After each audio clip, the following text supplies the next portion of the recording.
السلام عليكم ورحمة الله. رمضان كريم وإن شاء الله تقوموا بالصحة والهنا. اليوم جيتكم بفيديو جديد، جبتكم بهذه الوصفة تاع المملحات اللي راهي دايرة حالة عبر المواقع التواصل الاجتماعي، اللي هي مملحات الخوخة. بأسهل طريقة، وأي مبتدئة تقدر ديرها. نوصيكم يا البنات تفاعلوا في الفيديو وديروا لي جيم وديروا لي كومنتير باش الفيديو يوصل أكبر عدد من المشاهدين باش تعم الفائدة. نمر طريقة التحضير بالمقادير على بركة الله. نحتاج بون تاع ياغورت طبيعي، ونحتاج 180 غرام تاع مارغرين تكون طرية، ونحتاج رشة تاع الملح وصفار بيضاء، وكاس فرينة معمر، والكاس الزوج كاس الا ربع. درك نبداو نخلطوا في العجينة تاعنا. نحط المارغرين ونزيد 2 مغارف تاع الزيت، نبسسها مليح حتى نتاكد باللي كامل هذاك الدهان دخل مع الفرينه.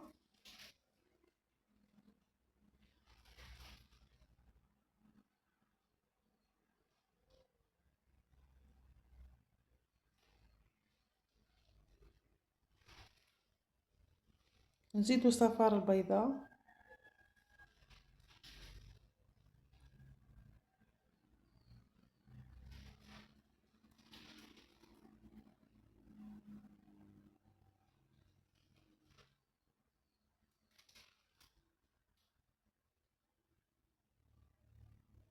ومن بعد نطمو العجينه بالعلبه تاع الياغورت. كما قلت لكم تبغوا تلموها بهذه العلبه تاع الياغورت، تبغوا تلموها بالماء ولا تلموها بالحليب.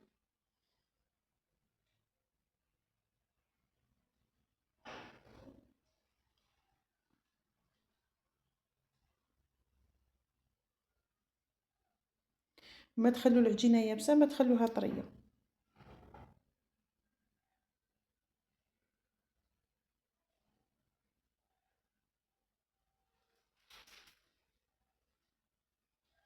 نحطوها بجهه ونولوا للحشو. الحشو هنا عندي لافيون دو بولي، اللحم مرحي تاع الدجاج، وهنا قليت البصله خلطتها مع الحشو. اختياري، تبغوا كيما تبغوا ديروا. درت شويه تاع الملح، شويه فلفل كحل، درت حوالي 3 حبات تاع فرماج، اي نوع متوفر تخدموا به.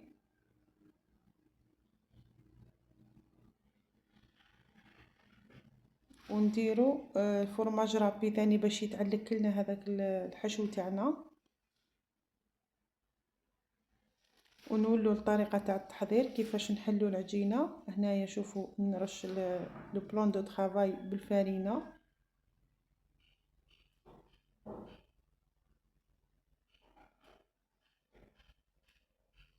ونجي درك بعد ما حليت العجينه نجيب هذا السيرسو ونقطع به العجينه تاعي.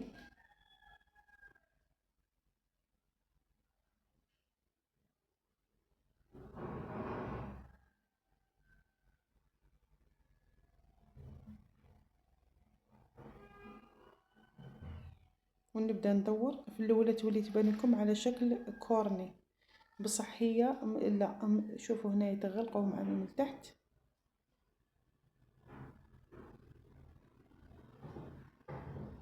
تبداو توسيو فيها.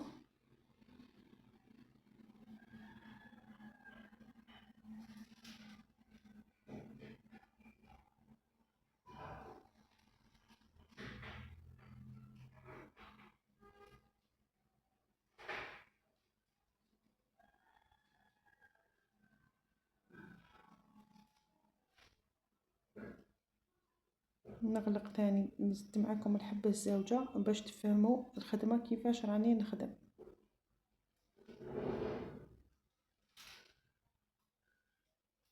نزيدو تبل ثاني كيما المرحلة الأولى، تبلعوها من تحت.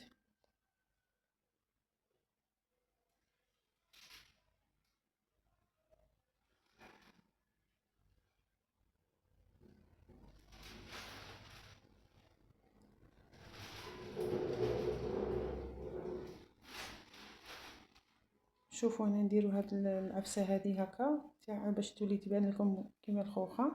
درك هنا جبت صفار البيض، انا رايحه نطلي المملحات تاوعي،